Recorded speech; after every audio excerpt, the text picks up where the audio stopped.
I would like to invite you all to stand so we can say the Pledge of Allegiance before we begin our program tonight. Thank you. And let's begin. I pledge allegiance to the flag of the United States of America and to the republic for which it stands, one nation, under God, indivisible, with liberty and justice for all. Thank you so much, and you may be seated. On behalf of the Ada County Republican Women's Club, I would like to welcome you all tonight to our Eagles Mayoral Candidate Forum. My name is Jill Trimble, and I'm the president-elect of the Ada County Republican Women's Club for the coming year. Our 70-plus year organization has a long and storied history of informing the electorate. We want educated voters as they go to the polls, and we want you to have every opportunity to hear and have your questions answered. We do not believe there are ever too many opportunities for voters to hear from the candidates. This is going to be a moderated forum, and the questions have not been shared with either candidate. Unfortunately, I think as you can see, Mr. Kite has not arrived yet. Mr. Kite was given an invitation, and he basically told us that he had other things to do and he couldn't attend tonight. So we're hoping he can still come in and participate, but that's the response that we've had. We'd like to thank Art Mitchell. He's in the back. He's going to be recording this tonight, and the whole presentation will be on the Ada County Republican Women's website. So if you have any friends that have questions or were not able to be here tonight, please feel free to direct them there. And finally, I would like to introduce our moderator for this evening, Mr. Ike Sweezy. Mr. Ike Sweezy is a longtime member, associate member of our club, and he's from Boise, so he is not involved in the election, and we're happy to have him tonight to run the debate. Thank you all for coming. And at the end, there's some questions, some cards in the back, and pens. So if you have any questions at the end, we'll come around and collect your cards and answer those, okay? Thank you so much.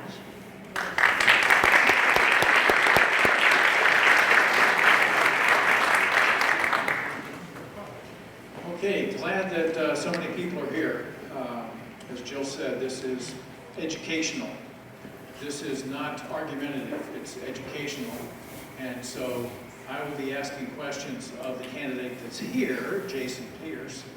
And if you have some arguments, please just whisper them to your neighbor.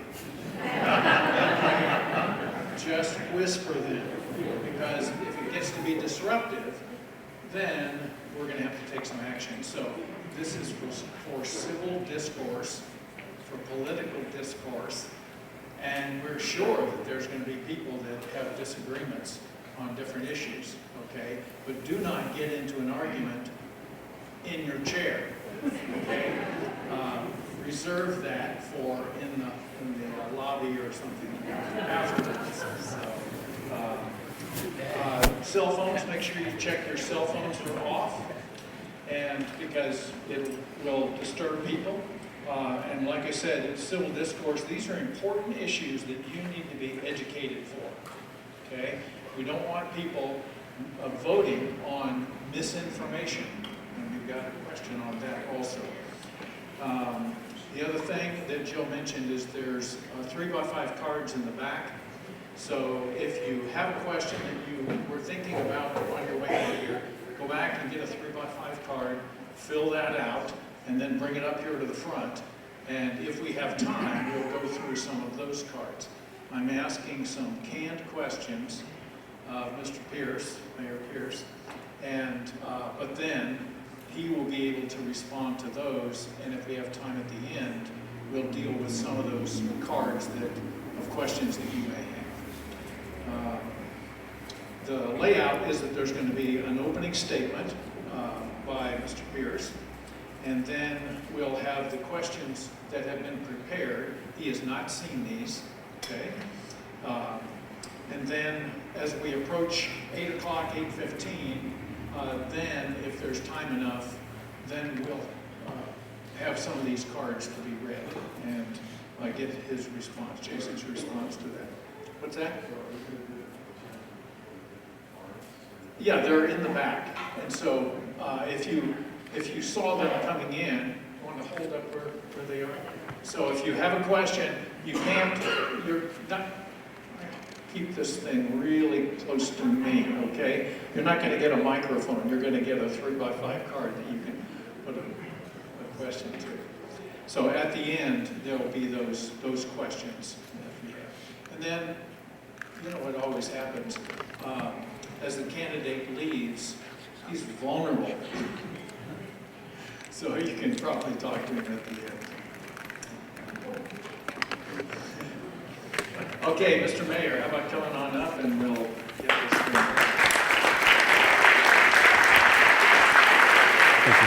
Thank you.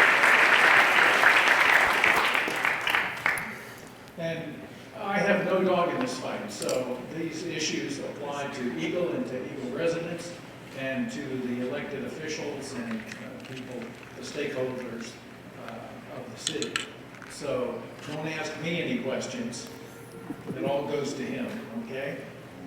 So let's begin with some vision and priorities in your leadership methodologies. This is educational, so these people need to hear how you do things if they haven't been paying attention up to this point, right? Okay, so if you are elected, re-elected, in 4 years, what do you expect that the city of Eagle is going to look like? Okay, well, first of all, I'd like to thank the Ada County Republican Women's Club for putting this on. Oh, sorry, we'll get it turned up. Gotta put it on. I gotta hold it up to my mouth. First of all, I'd like to thank the Ada County Republican Women's Club for putting something like this on. I think it's very important. There's been a lot of noise over the last 4 years, let alone the last few months, and really being able to have people listen to the candidates that are left. You got 2 people that are left, and you had the opportunity to hear one-on-one what they would say. I'm disappointed that Mr. Pike didn't show up, but I also understand probably why he didn't. So I will go on, and you said an opening statement, so I just want to talk a little bit. So I've been here, my name's Jason Pierce, I've been here for 20 years. Moved here back in 2003. I've been married to my wife for 29 years. We have a 24-year-old and a 26-year-old. We moved here when they were starting first grade and kindergarten. They've gone through Eagle Hills Elementary, they've gone through Eagle Middle School and Eagle High School. And we've been part of this community, involved in sports and baseball, and my wife worked as a ERR special ed teacher at the elementary school when the kids were young. And we've really put a lot of time and effort in this community to make sure that it didn't turn into a place that we came from. We moved here from Southern California. I always start my story. I was born in upstate New York in Rochester, so I always start that way because you start with you came here from California. No, I'm just kidding. And so we came here, and one of the things that I started doing immediately was I started getting involved in the community. Within 18 months of living here, I was the planning and zoning chairman of the city. And it was because the mayor noticed that I was involved. She found someone who had put the time and effort in. I was on Parks and Pathway. Then I moved on to planning and zoning, and then eventually, like I said, the planning and zoning chairman resigned, and I became voted as the chairman of planning and zoning. That was very important to me because a lot of the decisions we made 20 years ago is why Eagle is the way it is today, and why a lot of people are still moving here and still think it's a great place to live. And I love seeing people that moved here 3 days ago that have that same smile, that same enthusiasm that I had 20 years ago. And trust me, Eagle's changed a lot in 20 years. And I feel for those that have lived in Idaho and Eagle for longer and for their whole lives. But the whole country has changed a lot. And so how do we make sure Eagle is the community that we want to have so that my kids and grandkids don't have to pick up and leave like we did? And I think that's very important. And we also have to respect those that have been here for a long time. I was here for about 6 months, and one of the city council members, Lynn Sedlicek, I'll never forget this. I was talking to her. She was a lifelong Eagle resident, had been here her whole life. And she was in her late 50s, early 60s. And I said to her, she was complaining about traffic. This was 20 years ago. Yeah. And I said to her, I said, so where can you, on a Friday night, drive to the downtown Boise, the capital of your city, 10 miles away, in less than 20 minutes? I said, where can you do that in this country? And she looked at me and she said, it used to only take 10 minutes. And I realized it's all relative, right? You've got someone that moved here, 2 weeks ago, and they, driving in an hour and a half to back and forth to work each way is no big deal to them. So then they come here. But you've got to remember, it's all relative, and we don't have to be those places, and we shouldn't be comparing them to what they were. We need to make them what we want them to be. And so for me, that's really what I want to see for the future of Eagle, is making sure we still make it the best place, not just in the Treasure Valley. I call it the gem of the Treasure Valley. I love to say that about Eagle, but it's a great place in the country as a whole. So that's just kind of a little bit about what I want to start. Now I'll get back to your other question, which you're going to have to repeat because I forgot it at this point. That's okay, yeah, and thanks for doing that. That was important. So, and it reflects, that opening statement does reflect the question of vision, priorities, and methodology. Yeah. So, what do you want to see? You've been here now, you said 18 years, is that right? 20. So, 20 years. So, what do you want to see in 4 years? Right. The shorter term. Yeah, so I think when you look at Idaho, private property rights are very important to the state and to the people that live here, whether you've got, a quarter acre, you live in a townhouse, or you've got thousands of acres. And so for me, it's really about balancing that. I tell the story that I live on 2.5 acres on the corner of Floating Feather and Ballantyne, and I get to control how things get built around me. I get to control my view and whether or not it's going to be taken away or not, because people can only build a house so close to my house.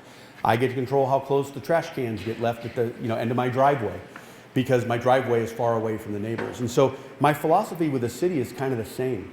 Eagle's done it better in the Treasure Valley, I think, than any other city. It's why we live in Eagle. And so for us, we need to push our philosophy and our values and our development standards out. I don't want to see Boise's coming in on us. I don't want to see Stars. I don't want to see Meridians. And then we have this monster called the county, which allows these planned communities. And they get to decide how those get developed in the future. And I think we really need to be in control of as much as we can and manage what's around us. So for me, it's making sure we keep low density. If you look at the city of Eagle, we're 1 house per 1.5 acre on average. You look at a city like Meridian, that's 6 units per acre. Star is 3 units per acre. These communities around us are developing at such a greater pace than we are. And if you look, the reason that I want to manage as much as possible is because those folks are all coming through the city of Eagle to go recreate. They're all coming through to get from point A to point B. The folks in Star are coming through us to go work in Boise. The people in West Boise are coming through us to go up to the village and in Meridian. And we need to be able to make it so that as much of the land around us can be done Eagle's way and not done by the way the other communities are doing it, whether it's the county or the city. So that's really my vision long term, is making sure that we keep this area the place that we all love and why we've come here. Like I said, whether you've lived here your whole life or you moved here 2 weeks ago. Great, thank you very much for that. Mm-hmm. Okay, so that's the vision that you have for Eagle. Keep in mind how you will get there, because the following questions are going to impinge upon that methodology, okay? So the vision is all important, but the next one is money. So what's your approach to the city budgeting process, and also to the hot button of property taxes? That's very high on people's minds. Yeah, so we've done a lot of things over the last 4 years. If you look at the number of businesses that have come into Eagle, it's been tremendous. If you look at some of the property taxes that we have been able to bring in through commercial buildings, if you look at the Pet IQ building that went up, right? That's a $20 million building we were able to bring into the city of Eagle, and that offsets your property taxes. So I'm going to go a little bit into property taxes because it's a very different thing in Idaho than it is anywhere else. So property taxes in Idaho are based off of our budgets. And then it's distributed throughout the taxpayers. So that could be residents or it could be commercial. Now the issue is in Idaho, we might not raise any more of our property tax that we're getting, but you might see more property taxes paid on your bill to the city of Eagle. And it could be because of the value of your house went up, but commercial stayed level. And so when that happens, the shift goes on to you as a residential owner. And then the other, when all of a sudden we have a downturn and the values of your homes go down, well then the shift goes over to commercial. And so that's how it works. In places like California, there's a levy rate set, and the state or the city or whoever the taxing agency is, they get the money based on the value of all the properties. So they might get more some places and less in others. It doesn't work that way in Idaho. And so for us, it's really important to make sure that we keep our property tax portion of the budget in a place where it doesn't affect the residents. And we've done that very well over the last few years. And adding the commercial that we've been able to will help offset that, because that stays more stable. And so what will happen is, as you have more commercial in your city, you get more property taxes. One of the other misnomers that people have is the fact of sales tax. Sales tax in Idaho is not based on how much you spend in Eagle in sales tax and how much you pay. It is done on a population base, which means that every single city and every taxing agency that gets sales tax and liquor sales, they are all done based on population. So it doesn't matter if you have a liquor store in your city or you have a Costco and it brings in, millions of dollars in sales tax, you're going to get the same amount based on your population. And so it's really important to understand those things and how the taxing is different. So for us, it's really been, if you look at your property taxes and the budget portion of what we have in sales tax or property tax, it's really stayed level. It's been based on, we do have more that's been added as we add more residents and more commercial, but it never goes past the portion of what we've had. Now people will go, oh, the budget in Eagle since I become mayor has gone from 30 million to 60 million. Oh my gosh, what are you doing all this money? Well, the thing is we're saving. That's the difference between this council and myself and what was happening before. If you are going to go out and buy something and you're going to save money, you're going to have more money in your bank account. That's what we have right now. If you spend every dime, you're going to have less. And that was what was happening with the previous administration. Every time they got something, they were spending it. And we are not doing that. We have put together a capital plan and a capital management plan that allows you guys to give input on anything we do, whether it's the sports park, whether it's the shooting sports park, whether it's putting a new roof on the library. All these things go into the capital maintenance and capital plan. And it's all to help make sure that our property taxes don't get out of control as we continue to grow as a city and as we continue to have nice things. And so for us, what it was really important was the fact of the capital maintenance was so important because we were not saving to replace things in the city of Eagle that we already had. Right? You can't go get a nice new shiny car if you can't afford to take care of the air conditioning, right? And we need to make sure we could do that in Eagle, and we've done that. And so what's happened with the budget, it went up. So last year, our budget went from 30 million to 60 million in 3 years, okay? But what that did, once again, it was from savings that had happened, it was from ARPA money, and it was also from the sale of a piece of property that was on Floating Feather. And that what really boosted that up. But this year, our budget went down to 52 million. And that's because we did things, we paid for stuff, and then we lowered the budget again. We're not that, most government agencies spend, and then ask for more. And we have not done that. We are saving for things that you guys get to give input on, and then we're able to go do those things, and we're able to then lower the budget back down because we've spent the money to put the project in, and we're putting about $1.5 to $1.8 million away in capital maintenance to replace the things that we already have. One little example about that, I know I'm going on forever and I can do this, but when I became mayor, we were replacing the splash pad and the playground at Mayoral Park. Why weren't we saving $100,000 for the last 15, 16 years that has been there to replace that?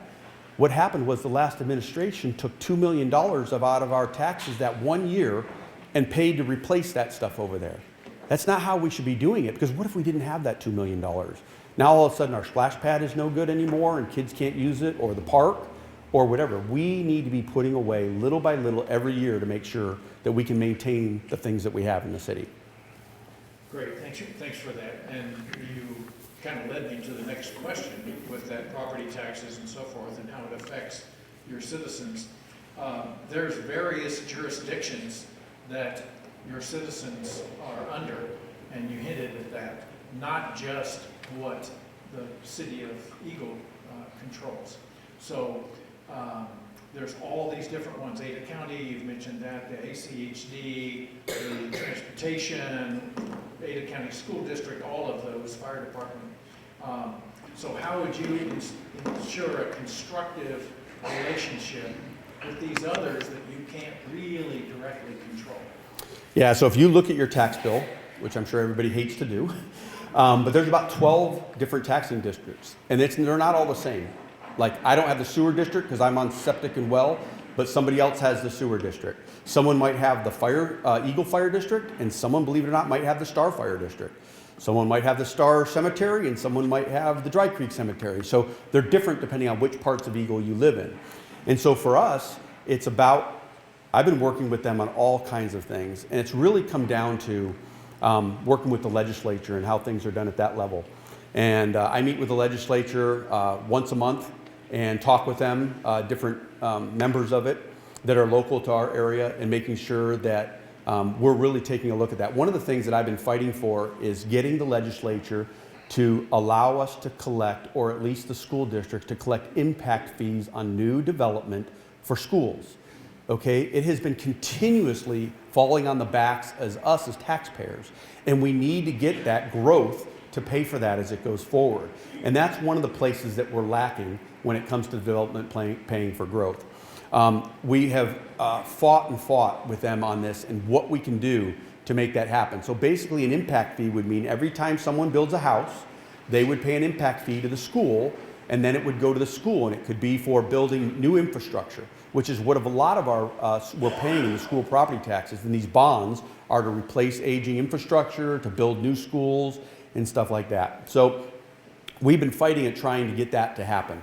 Hopefully something's going to come this next year with it. There's always seems to be some kind of an excuse, but we're really looking forward to making them do something to that effect. What we've been able to do as development comes through is we've been able to do what we can. We can't collect the money and then give it to the school district, but we have been able to do is say, hey, you're going to give, if you're going to have so many homes, you're going to give a plot of land for a school. You're going to give a plot of land for a fire station. You're going to do these different things throughout development. And that's what we can do. We can't go any further than that, just because of the way it's set up through the legislature. So that's one explanation. The other is ACHD. I'm not sure how many of you know about ACHD, but ACHD is the only one of its kind in the country. Lucky us. And so when a city annexes a piece of property that a road is in, it is usually turned over to that city every other place in the country but the 6 cities that are in Ada County. We don't have that. The county continues to be able to take care of, maintain, and decide how those roads are going to be done. And so we've been fighting with the legislature to take away that also. We want control of those roads. I believe in Eagle, because of the way we build things and the density that we have and everything else and the standards that we hold developers to, that we want something different, right? Boise's always pushing for mass transit, bike lanes, and stuff like that, that we just don't see or use as much in Eagle. And so we want to build roads differently. If you look at Hill Road and the way it was done with the medians down the middle, that money to put those medians down the middle came out of general fund money, when we could have been doing it through impact fees through developers. We could have been doing it through the taxes that you guys pay to ACHD coming back directly to Eagle. Another big one is downtown at Eagle Road and State Street. That intersection has been on the books for 15 years to make improvements to, and it still hasn't happened yet. And you know, they've held it against us when we've changed our mind over time of what we want. And if we had control of that, we could change our mind every time we wanted to until it got built. And we could build it when we're ready to build it. And that just doesn't happen. So it's working with these agencies. It's getting some of them, once again, to be taken away their control, to give the control back to us, which I think is very important. because I really, once again, we'll go back to Eagle does things differently than anywhere else in the valley. Everybody, you just talked about that one, and that was my next, there's some specifics that people want to hear about. What about traffic issues? How do you deal with those things? How do you relate to those other agencies? Right. Yeah, it's a tough one because once again, we don't control any of the roads. And we have 4 highways coming through our city. We've got 2026, which is Chinden. We've got 44, which is State Street. We got Highway 16, and we've got Highway 55, which is Eagle Road, and then of course going up to the mountains and recreation. And so we don't have a lot of say on what goes on with that. So I go back to us having to work and get rid of ACHD so we can have a say in some of that. ITD has a say in the highways, but the rest of the roads we have a say in. Traffic, if you look at back to that philosophy of controlling as much and managing as much outside of Eagle as possible, all that development that I talked about in Meridian, Star, Boise, even Cuna is all coming through us to go recreate. You know, one of the things that I was able to do last year with the council's help was I was able to go to ITD and reinvigorate the 3 Cities River Crossing. I'm not sure how many of you know about this. It's been a project that's been in the talks since 1961. Government moves real quick. And so what it is it would extend Highway 55 up to Chinden. And that is a great connection because what it does is it connects the highway at 44 and 55 up to the highway at 2026 and Highway 55. And this would be a tremendous amount of relief on Eagle Road and even Glenwood, which Glenwood right now is at a failing level. And it really hurts those folks over there. And then it also is hurting us on Eagle Road. I mean, it's amazing all the traffic. A Thursday, Friday night, getting up to go recreate, it is just unbelievable. And to be able to have that relief come through. The other big thing about it is, I'm not sure how many of you know, but the Idaho State has bought the HP campus up at Chinden, which is where this would lead right into. So now you're able to take all those state employees and now they have another highway to use. And it's really become something that is getting some traction, which is great, because we really need that.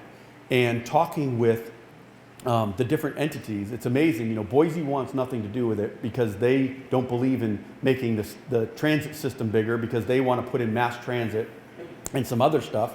And, you know, it's always that, well, if you build enough homes in the right place, then you can have mass transit. And I always say, well, if we don't build the homes, guess what? We don't need mass transit. And so, but with 3 Cities River Crossing, this would make a tremendous relief in Eagle, and it would for the whole valley. And once again, it goes back to all that density that is being put around us. If you look at the amount of stuff that's being built in Meridian, it's unbelievable. You look at 10 Mile in the last year, the amount of apartments and high density housing, and Star is starting to do it now at Highway 16. You know, we need to have alternative options. And so we've been working hard at that. It's not all in ours, but building those relationships and starting that process is what we've been doing over the last 4 years and will continue to do to make sure that we can get some relief. Great, thanks for that.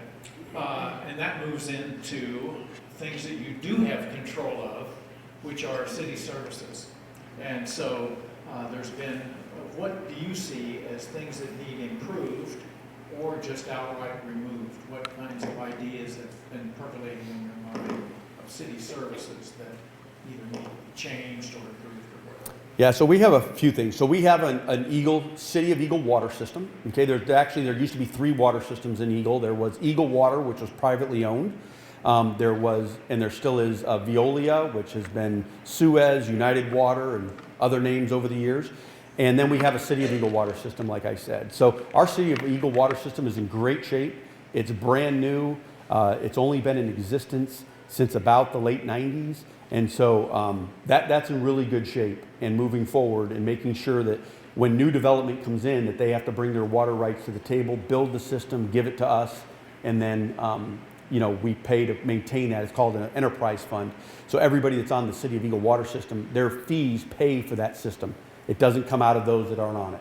So like for me, I'm on a well. I talked about before, I'm on septic. I'm also on a well. So I don't have to worry about that expense. If you're with Veolia, it's a different expense from their side, and so on and so forth.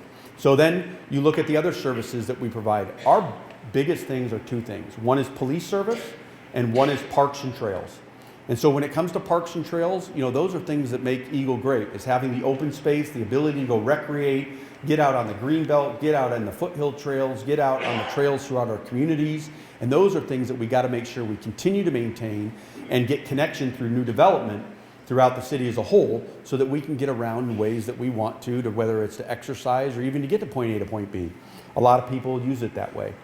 And then, of course, our parks, right? We've done some amazing things over the last 4 years. We acquired a 95-acre park, regional sports park, Highway 16, and a little north of Beacon Light. And some people say, well, my goodness, that's way out there. Why would you put a park there?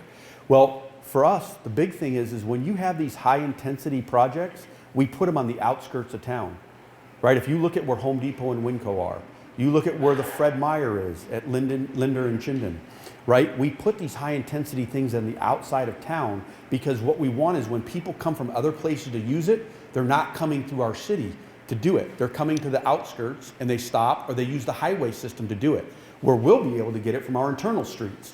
And so it makes it better for us to be able to get users up to those areas. This 95 acres will have a trailhead into the 1,800 acres of BLM land that people will be able to go recreate in. It will have baseball fields. It'll have soccer, lacrosse, flag football, pickleball. Okay, I just want to make sure, because that's the one I never thought would be the big one, but that's what I get the most on. So tons of pickleball courts. It'll have tons of parking.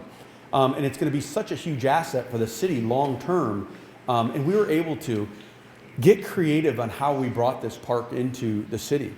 So this park will cost a total of $10 million over time. Okay, we were able to sell a piece of property that the city of Eagle bought before I was mayor we bought it for $2.5 million. We sold it for $9.1 million. That project took another $2 million of improvements just to get it to be able to start building on it. Okay, so we're going to have $4.5 million invested in a 35-acre park. Once again, we sold it for 9.1. We took the $4.5 million we were going to have, and we went up and we bought a 10-acre piece off of this park, and the other 85 acres we bought from a developer. We used $2.5 million as a down payment out of our funds. This comes from impact fees. So this was not general fund money. This was money out of impact fees that those that built houses paid into the system, and it can only be used for parks. Then we got a $7.5 million loan with no interest for the life of the project as Valnova that's up there, and that will be paid back by the impact fees those people in Valnova will pay as they build their homes. So it comes at no expense to the existing residents of Eagle. These are the creative things that we're able to do in the city of Eagle with what we've been doing moving forward and making sure that we aren't putting the burden on the existing taxpayers. So everybody that builds up in Valnova will be paying this back. What's great about this $7.5 million is that is the maximum they can get. And by the way, if they don't build the number of homes to get $7.5 million in impact fees, by the time they're done, they only get what they get. So they could get 5 million, they could get 6.5. And then the other thing that we did is if they end up paying $10+ million or anything over 7.5 million in impact fees, we get to keep it for the next project. I mean, you can't beat things like this when you're trying to do what we're doing with building parks and infrastructure in the city. So these are the type of infrastructure things that are great. Shooting sports park that we've been working on. We got 600 acres donated to us by the developers of Valnova also that we did the other sports park with. These guys already have their entitlements. There's no reason for them to do this except to be partners with us in our community. And we've been able to do this. We'll use 80 acres of it for a shooting sports park that'll have both archery and guns. And so it's and firearms. And so it'll be very important for the community moving forward to have these types of things in the community and have these assets. We do parks and stuff for kids all the time, and we do stuff for those that recreate, but this is another alternative for our taxpayers to have something that they can go and use in the community. Oh, let me talk about police, because I didn't get to that yet. I'm getting police. Oh, well, it was part of the services, but yeah. Was that the next question? No. Okay. Yeah, we screwed that one up. It wasn't the next question. It's further down. But go ahead and cover it now. Well, I'll cover it, yeah, because I think it's important. All related there. That's one of the big services. So 90% of the property taxes you pay, just the property tax portion of the budget, which is about $4.7 million, goes towards policing. So the rest of the stuff is not guaranteed. The only thing we get guaranteed are property taxes, right? So in the last 4 years, we have increased the policing budget by 24%, right? Because we've needed it. We've added 4 officers. We've added a community officer, which allows, what he does is he does traffic control on accidents, and then he also does taking evidence back and forth from the jail to the city, so we're not taking up an officer's time. What our really focus has been, how do we keep our officers in our communities, in our neighborhoods, making sure that they're safe? Not just on the highways, right, doing traffic, but also in the neighborhoods and making sure that the neighborhoods are safe. And so we've been able to do that. Our officers right now in Eagle, I get a blotter every morning, are taking an average of 8 to 10 calls a day, right? And most of those, 90% of them are being proactive. They're going through your neighborhoods, they're making a patrol, they're doing an extra patrol through a school area, they're checking construction sites, making sure things aren't being stolen. You know, they're doing traffic stops to make sure that, you know, people that are coming through the community don't have things they shouldn't have. You know, they don't have all the tools to break into someone's house. I mean, those are the things that they're doing constantly. And then out of their calls a day, they're taking 1 to 2 calls that are what are called calls for service. That is where someone has actually called non-emergency dispatch or 911, and then they've gone and responded to that. So it could be an alarm was going off at a commercial building or a house. It could be someone, you know, heard a prowler. It could be anything. And that's what they're doing in taking those calls. And so for us, having policing, the City of Eagle has always done what the Sheriff's Department has asked. And they have come to us. I've worked with them over the last 4 years. As a matter of fact, my first year as mayor, our sheriff right now, Sheriff Clifford, was our police chief. And he came to me and he said, Mayor, he goes, you know, right now we're good. We don't need any more officers this year. We're doing a good job. Everything's working out. We don't need anything. He goes, but next year we're going to have to look at something. And I said, great. So the next year came and he said to me, well, we're kind of on that fence again. And I said, you know what? I want to add 2 more officers. And I want them to be specific to trails and parks. And he said, great idea. We talked it through. We had some issues. I don't know if you remember, but about 3 years ago, we had an issue where a lot of people had dogs off leash. It was during COVID when there were 100 million people, it felt like, on the Greenbelt and the parks. And so we were having issues with people, getting in fights and having issues. And so we added that feature. And what was really great about adding these officers that are specifically for that is that, think about it, you're an officer, you have a bike on your vehicle, you decide you're going to go out and you're going to go ride the trail and make sure things are good, or ride out through the park. Well, you get your bike off, you ride out 10, 15 minutes, all of a sudden you get a call, car accident, burglary in process, whatever. You got to get all the way back to your car and then get out to the call.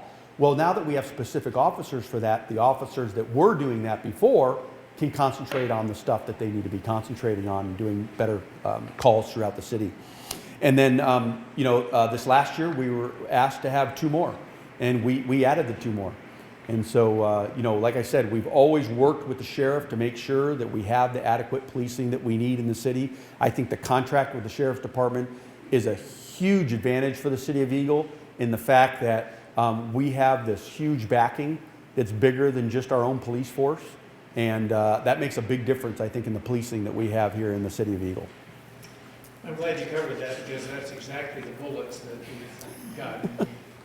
No pun intended. Hot button issues for citizens in the Eagle, so thank you. Related to growth, because we've talked about growth some, is the vote to annex Avamore. Can you speak to that as it relates to growth? And you talked about longtime residents. Some people have said they still want to maintain the small city, small town environment versus the need for growth, and people are coming here and they want to come to Eagle. How do you balance those things? Yeah, so I'll go back to my overall philosophy is, I'll be honest, I wish Avamore was still the foothills and open, and the people that owned it, the McLeods that have owned it for 125 years, I wish they just would have said, hey, everybody just continue to recreate on it forever and don't worry about our sheep and everything else. But that's not what happened.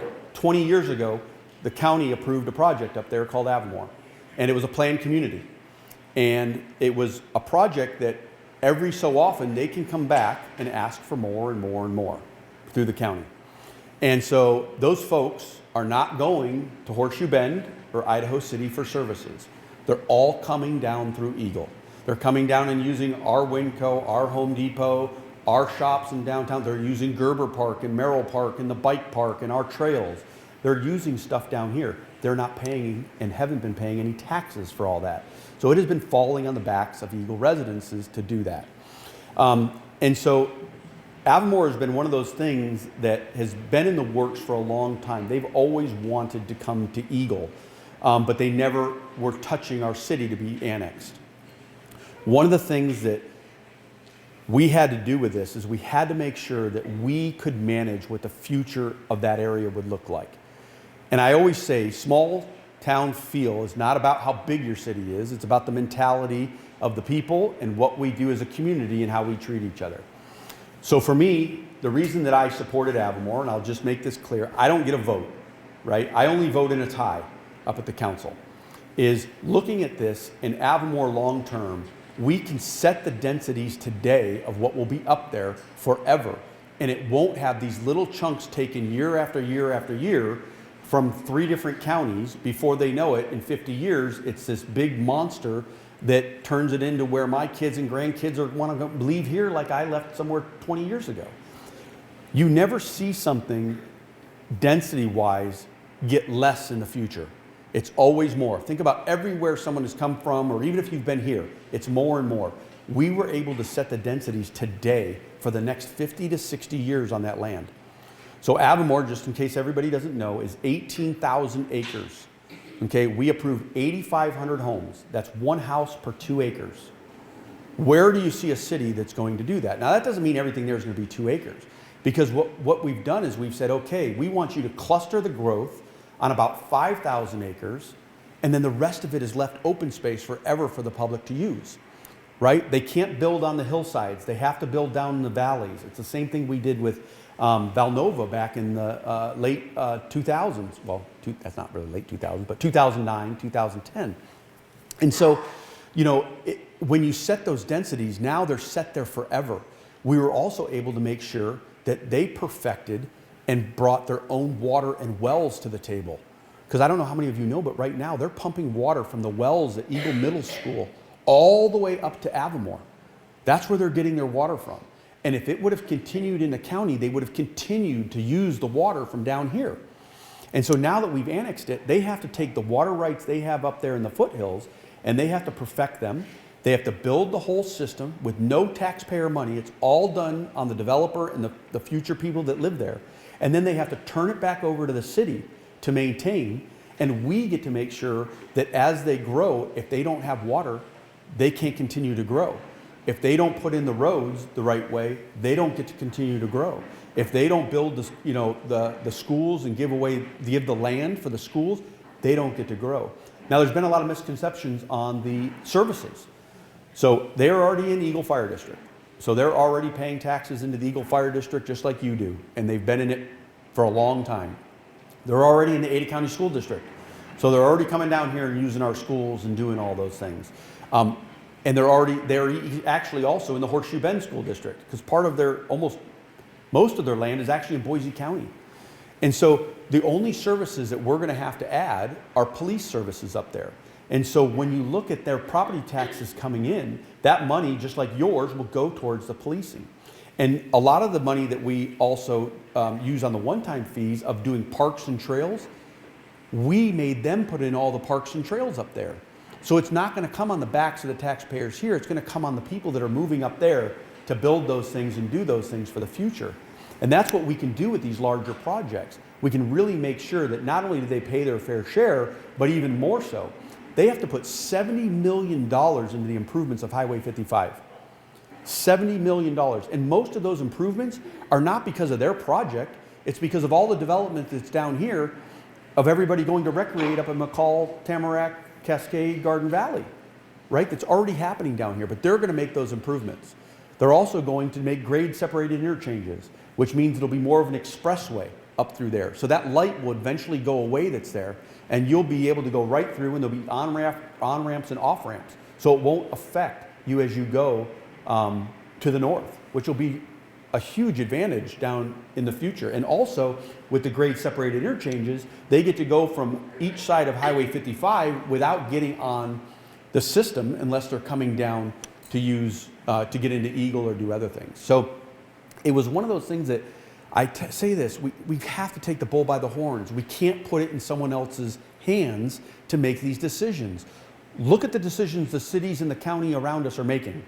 They're not Eagle decisions. They're not the way we would have done it. And so if we don't take the bull by the horns and do these things, they're going to be done their way. And it will just be a place that we want to leave again and find the next place to go to. I'm glad you closed with that, because that was one of the questions that was handed to me, but since it relates to this, what makes now and for the future Eagle different than California? You mentioned that, and that's Okay, that's one of the questions. why people are leaving. Yeah. So there's a lot of things, especially Eagle. You know, Idaho's a great place as a whole. I think Eagle's the best of it all. I'll say that time and time again. And I think it's the things that I've seen there that I want to learn from. I like to learn from other people's mistakes. I was not that kid that had to stick my hand on the stove to know it was hot. You know, I trusted when someone said it was hot. And so I think we've been able to do that. And that's one of the things about my opponent that is tough, is he's trying to bring the same things that he was doing as a mayor and councilman in Hollister, California here, right? He is fighting for a downtown development to get exceptions at 15 feet higher that's allowed, at 4 stories instead of 3 stories, right? Saying that, well, it won't get built unless we help the developer make it pencil. That's not our job. Yeah, let me stop you there. Okay. Because that directly relates to another question that we already had prepared. Okay. And that is the downtown. Okay. So it related to what I had said earlier about people who made comments about we want to keep it a small town environment and so. Yeah. And so you've given a couple of specifics there. Can you? I'll expand on the whole downtown, yep. So I've been on 5 or 6 downtown committees over the last 20 years. I've been planning and zoning, I've been on Parks and Pathway, I've been on urban renewal, I've been a city council member, and now I'm mayor. The downtown is a precious piece that we only have one chance to do it right. And so we have a comprehensive plan that says how things need to be done. And I'm of the philosophy that I'm not willing to give up something to fix a 10-year problem for a 100-year problem. We had that when they wanted the roundabout in downtown Eagle. I was on the council then and I stopped the roundabout. The purpose of a roundabout is to move traffic. In a downtown, you don't want to move traffic. You want to create an environment that's pedestrian friendly, walkable, you know, a safe place for people to go and enjoy the local businesses and the mom and pop shops and stuff like that. And so we want to continue to do that. When you have your comprehensive plan says you can have a 40-foot building, that's what our comprehensive plan says right now. It's been in the works for about 25 years that way. And if it has a 3rd story, it needs to be set back. So if you think about the building that was built behind Heritage Park, it's just under 40 feet, but the reason it only has 2 stories is because it has a pitched roof. So it's obviously going to take up a lot more. The one that's being built right now is just under 40 feet, but it's going to have 3 stories because it's going to have a flat roof. The 3rd story has to be stepped back. And we did that on purpose to make sure that you had more of a V look as you looked through downtown from a distance, and you didn't have just sheer walls of buildings everywhere. The building that's going in right now on the corner of Eagle and State Street, they came in and no variances were given at all. It fit within everything in the comprehensive plan. We really had no ability to say no. All we could do is help design it and make it look as nice as possible for the city of Eagle. And so we did that. I was talking a little bit earlier, the folks around Rembrandt's who own all that land, they had brought a project about 8-10 months ago into the city of Eagle, and they wanted a 15-foot exception. They wanted to go to 55 foot tall. And luckily, when Councilman Pike made the motion to approve the project, the rest of the council did not second it. And I'm very thankful that that happened, because that is not what we want to see. If you want to see what that would look like, go to downtown Meridian right now and you'll see what they're building there. And it is not Eagle-esque at all. And I do not want to see that kind of stuff here. And, you know, it had 3 stories of apartments. That is not what we want in our downtown. We need to be different. All the other areas are doing it that way. Look at the Village. Look at all the apartments they're building around that now because they need the rooftops to make, you know, the businesses successful. Let's be something different. Let's be the place that the people around us want to come to our downtown and support, the place where we want to go and support, and then those folks will go home, we get to go home, and they're not putting constant stress on our infrastructure, right? And there's this big philosophy that a lot of people have, and they have it in Boise and Meridian. They think that you can build yourself into affordability. I don't know about any of you that have moved here from California, but California is no more affordable today than it was 30 years ago when they started building affordable housing.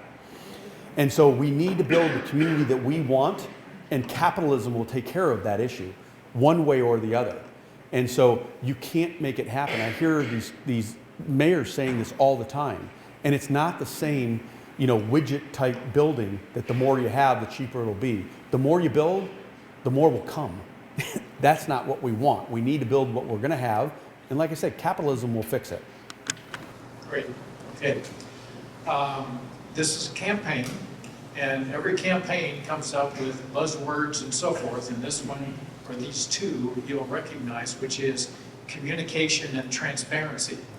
And they're talking about city council, mayors, people who make the decisions and so forth, and then pass it on to how will you, or have you in the past, continue that to make the communication, the transparency of decisions and so forth, so that it's not just at meetings like this, but everybody is aware of what's going on. Yeah, so it's kind of interesting. So being involved for so long, I've always said that we can't come to your home and drag you down to a meeting and have you give your input when things are going on. But with technology today, we can get more out. We've been doing this over the last 4 years. So we started a podcast at the City of Eagle that you can go watch and listen to things that are going on. We've interviewed council members, we've interviewed, you know, staff, we've interviewed, you know, folks that have lived here forever, that have influence, businesses, local businesses. So we're trying every way we can to communicate and get things out. You know, we have our Facebook, our Instagram, you know, we have things on Nextdoor, sign up on the city website for emails to get this information. And so we're always trying to get people to communicate, right? I would love for every time I run into someone at Home Depot or Winco or Albertsons, I'd love for them to come up and go, oh gosh, man, you did this the other day, it was great, you know, or we knew about it, we didn't quite like it, gosh, we knew all about it, and we kind of understand where you're coming from, or whatever it is. Or we heard about it, we hated it. But when they go, oh my gosh, how did this happen downtown, you know, and we've been talking about it for 4 or 5 months. And it's like, we need to be able to get people involved in that. So really having that type of communication and being able to get our word out is what we've been trying to do as much as we can. But once again, I go back to, you know, we can't force you to open the email and read it. We can't force you to do those things, but we can put it out there in a lot of different ways that folks can get the information. And that's what we're looking to constantly do with that. Now the word of transparency, that's one of the most overused, obnoxious words I've ever heard. And I've been hearing it for 20 years here. So we have really done a lot of that.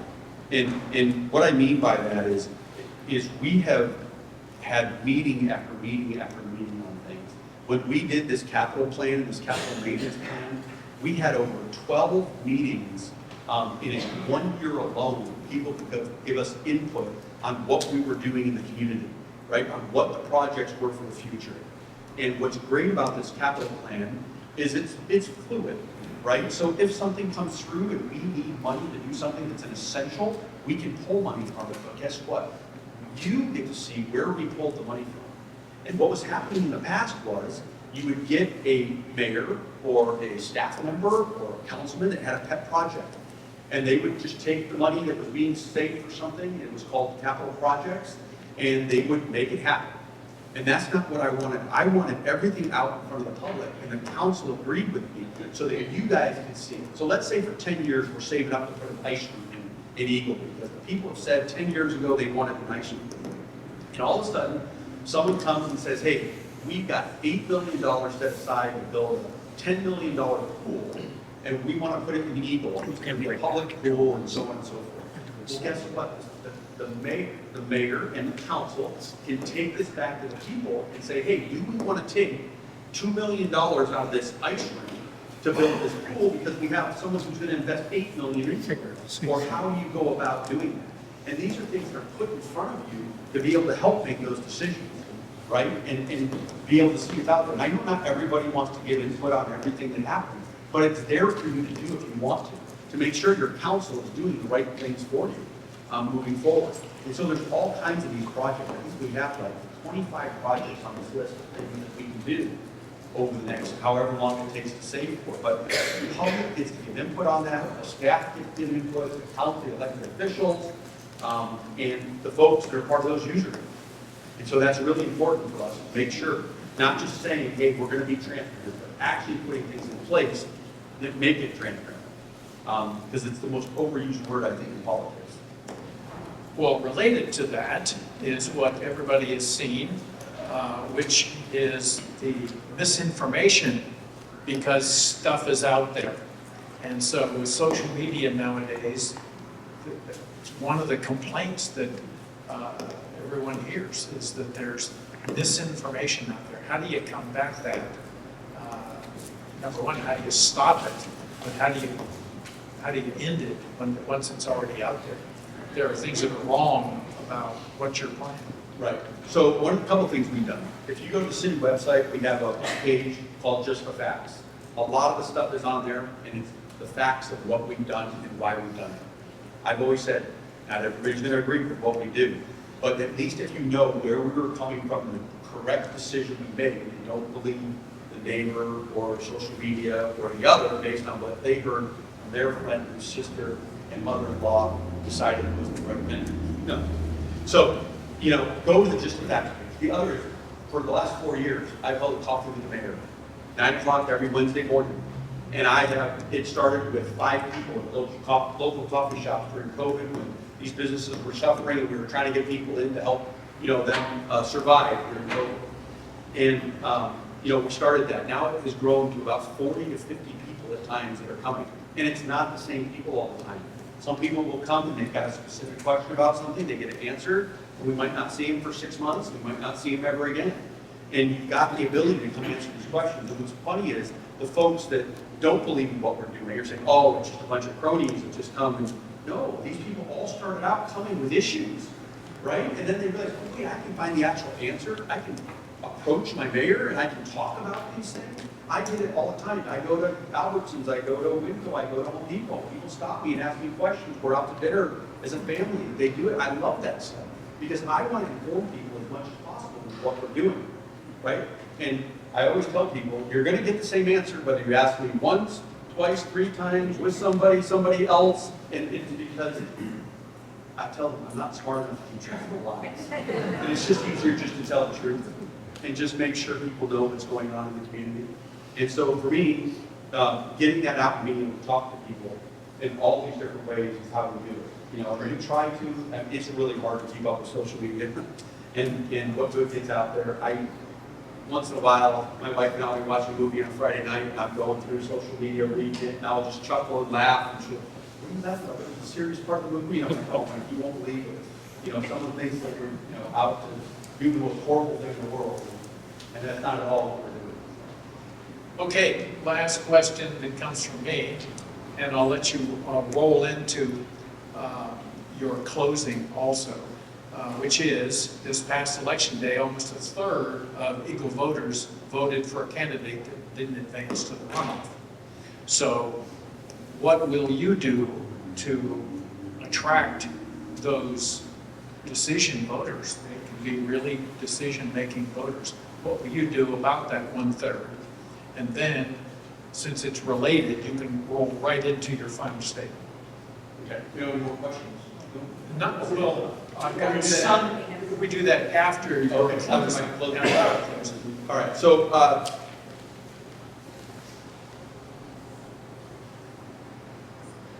So the 1/3 Yeah. didn't vote. so here's what we've done is I've gone out, I've been spending 4, 5, 6 hours a day out walking around, knocking on doors. Again, I did this the first time, letting people know the difference. This now is not about the 4 people that we're all up there. It's between me and Councilman Pike. And there's a strong difference between the 2 of us, right? I talked about the 55-foot building downtown. I talked about the high density we've been talking about trying to bring here. If you look at the two projects that he brags about not voting on, Avamore and a project off Highway 16, they are two projects that would have been left in the hands of others to develop, other cities, other entities. We cannot take a chance on those other entities and other cities making those decisions for us. We have to take those on and make them. And they might not be what we like as a whole, but it's going to be way better, I'm telling you, than those entities that make those decisions. And when I'm talking about the county with Avamore, and I'm talking about a project over near Highway 16 that was in between Star and Eagle. And he said that I don't care what Stars does, I'm going to deny this project. Well, now that developer, once you deny a project, can go to that other entity and now ask for more density like Star does. Than we do. We don't want that. It's going to be built in the same place. It's going to take the same services, whether it's built in Eagle or Star. We need to make sure it's done our way. And so that's what we are always fighting for when we make these decisions. They're not these decisions that are made in a vacuum, right? They're made a lot of things around it and pressures. I'll give you one example of why this is so important. When I moved here, Eagle City limits ended at Park Lane at the high school. From Park Lane all the way out to Highway 16, the city of Eagle wanted 1 and 2 acre lots. I'm not talking an average of 1 and 2 acre lots, I'm talking 1 and 2 acre lots. That was it.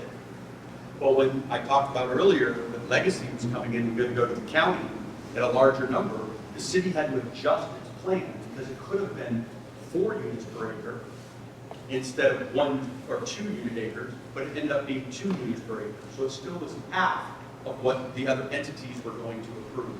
And so sometimes we have to make these decisions to get the lesser of 2 evils.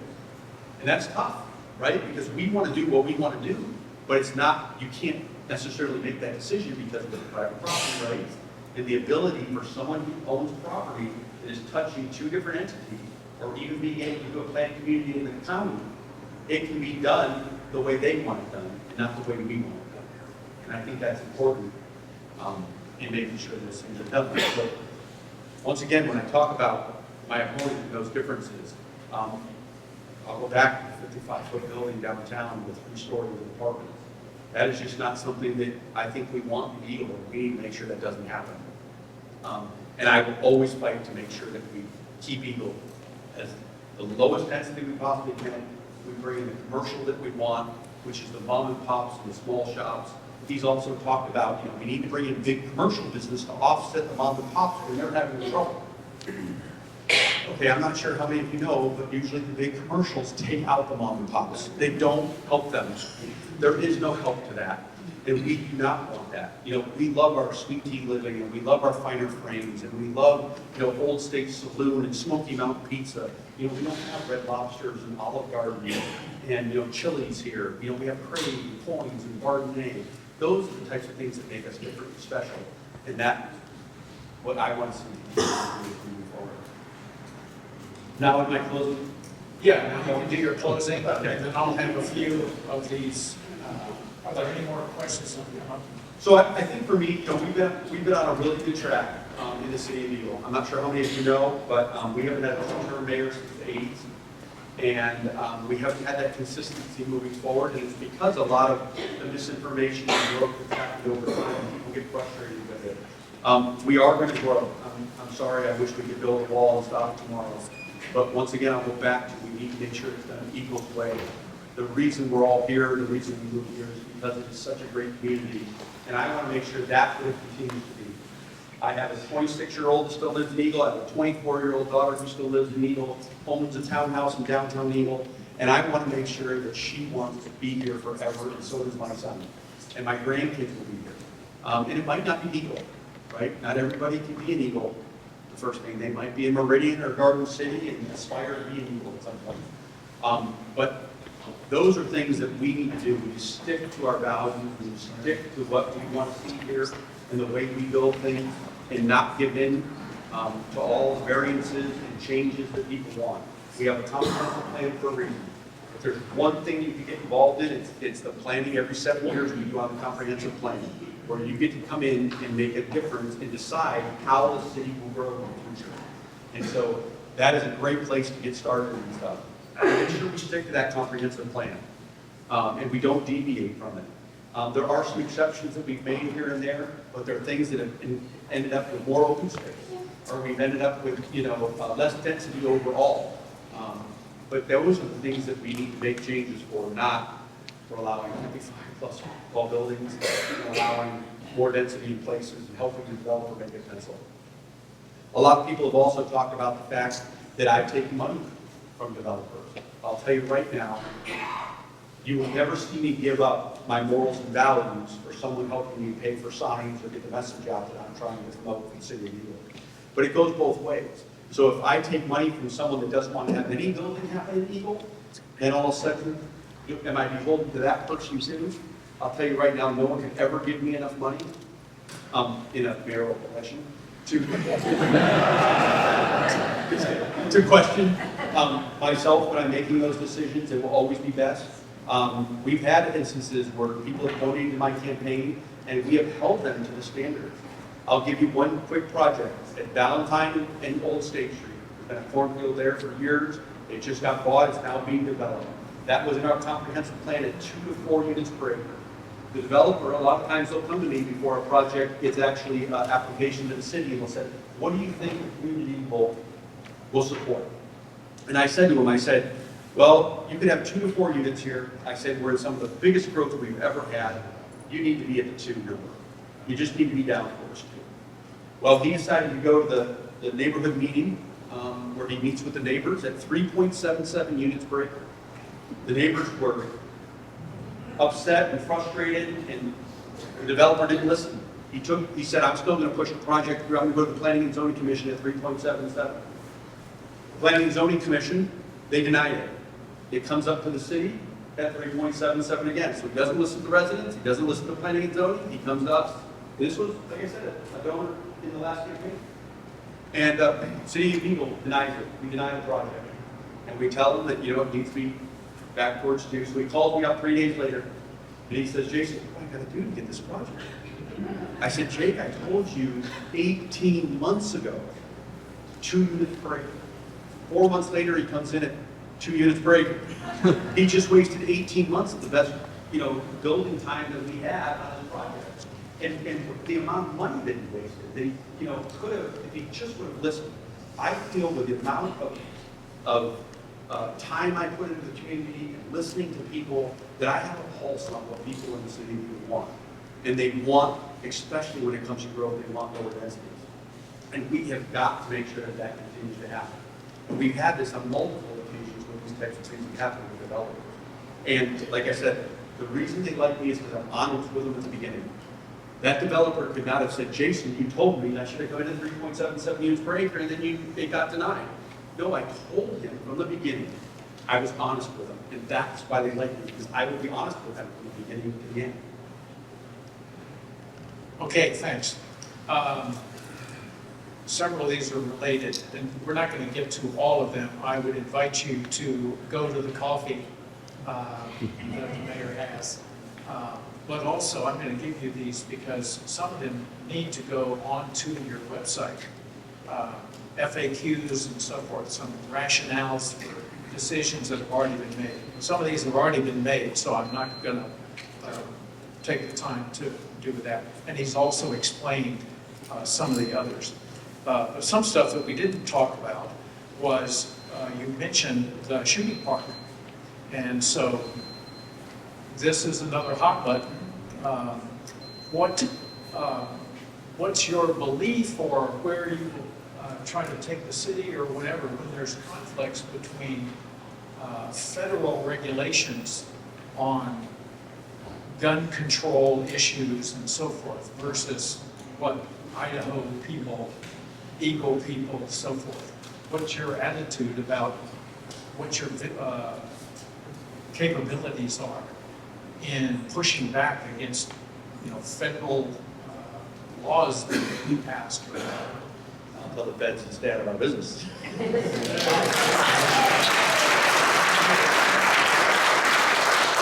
This is one of the reasons that we wanted to put the shooting range on the property that we own. Is it was originally going to be put on BLM, and then we would have been put maybe millions of dollars into a shooting range, and all of a sudden the feds decide that we're not allowed to shoot on the limit. And so this is public property that the city of Eagle residents own, and they will be able to have that there. We are made ourselves in the last 4 years a 2A sanctuary city. A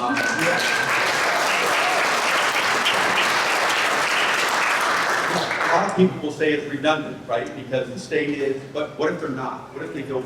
It was for us to send a message saying, listen, our Second Amendment rights are important to us, and we want to make sure that that never is questioned when you come to Eagle and you live here. And so that's why that was important.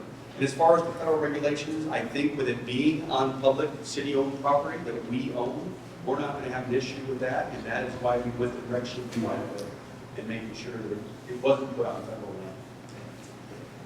There's some other questions about safety and cameras and some other things too. And I think that these kinds of questions would be valuable on your website with FAQs.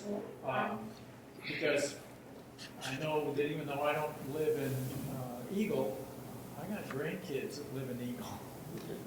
And so I want to know about things like this. Well, they made the right choice. Yeah. So I'll tell you, when it comes to public safety, you know, it's not just about the number of officers you have. There's so many other things you can do.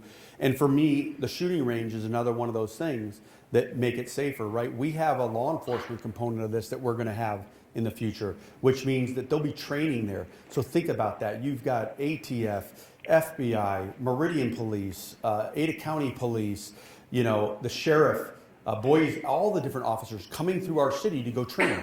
Well, when you have that kind of presence coming through your community, it discourages criminals from wanting to do things, right? You look at the city of Eagle with what we've done. Our parks are monitored at night. The cameras are from 10 o'clock at night till 7 in the morning, okay? We have been able to take vandalism and crime in our parks from about an $80,000 expense down to nothing. We haven't had any issues since we implemented this in our parks, because what happens is our officers don't have to drive through the parks and check them all throughout the night. They're in your neighborhood. They're driving through by your house. They're taking care of the folks that are on the highways doing things wrong. They're not going through the parks. But what happens is this company, when there's motion, they look at it, they see what's going on, and then if it's something that's mischievous, they call non-emergency dispatch if it's a non-emergency. And then the officers go check on it as soon as they get a chance, right? And so they're going and they're discouraging. So what's happening now, people around the valley are realizing, how come every time I go to show up at the park and, you know, whether it's shoot up or make out with your girlfriend or whatever it is, the cops show up. It's like this crazy thing. And so they stop coming. But we've been able to, like I said, so now we're spending about $45,000 a year for this company to monitor it, when we were spending $80,000 to $90,000 a year in fixing vandalism and broken stuff. These are just ideas. These are things that just make so much sense that we've been able to do outside of the box that's happening anywhere else in the valley, let alone in the country. And this is technology that a lot of businesses use, and we were able to implement it to make something better for us in our tax dollars. And so once again, when you look at all these different things we do, the decisions are not just one thing here or one thing there. It's to make things better overall. And because you can't just, if we try to do it like every other place has done it, and just add more officers, just add this, just add that, it doesn't necessarily relate to a safer area. But what can we do with a bunch of different things that make sense, that are outside the box, that can really make the difference in our community? Thank you so much, Jason. I want to thank Jason for coming tonight, and I want to thank all of you for coming tonight. I really appreciate it. The Ada County Republican Women's Club appreciates your attendance. I'd like to thank Foothills Christian Church for setting up this beautiful.